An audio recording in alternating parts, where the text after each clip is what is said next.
Trop longtemps, la science a été le cauchemar des élèves. Cette époque est désormais révolue.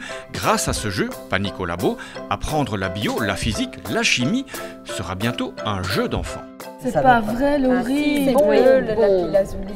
Mais oui, faut t'en faire offrir un, qu'est-ce que t'as? L'idée de créer ce jeu est venue d'un groupe de bibliothécaires passionnés. Alors, ce jeu est né d'une volonté de plusieurs bibliothèques, la bibliothèque de Senef, Belleuil et Charleroi-IT et d'une ludothèque, de donner un nouvel éveil pour petits et grands autour des sciences. Parce qu'on s'est rendu compte qu'on avait dans nos collections énormément d'ouvrages de vulgarisation scientifique, mais ce n'étaient pas ces livres qui sortaient principalement. Et donc on s'est dit, il faut trouver un moyen attractif d'aller vers ces collections. Et donc le jeu s'associe de plus en plus aux livres. Et donc on s'est dit, on va créer un jeu. Et on a pris un fil rouge qui est la BD, puisqu'on est parti aussi du constat que dans ces BD, il y avait plein de phénomènes scientifiques. Panic au labo est un jeu collaboratif, comme la science. On gagne ensemble ou l'on perd, chacun dans son labo. Il y a des questions, donc par exemple une question, combien y a-t-il de faces dans un cube? Voilà. Alors j'ai des propositions, 6, 9 ou 12.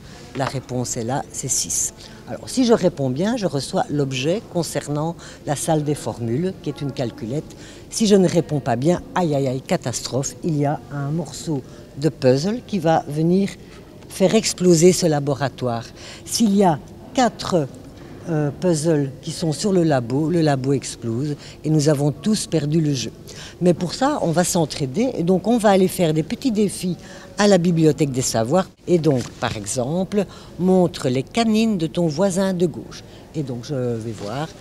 Et si j'arrive à montrer les canines de mon voisin de gauche, eh bien, on retire un morceau de puzzle. Pas besoin d'être un génie pour gagner, le but est d'apprendre en s'amusant, sans pour autant jouer au savant fou. On a demandé l'aide de Parenville, de l'extension de l'ULB à Charleroi, qui ont eu la gentillesse de relire nos questions pour au moins être certains qu'il n'y avait pas d'erreur monumentale et pour y apporter quand même un petit peu un côté scientifique. Vous ne trouverez pas Panic au labo en grande surface, il est réservé aux bibliothèques, des bibliothèques qui se mettent à la page et se transforment en terrain de jeu pour explorateurs et aventuriers.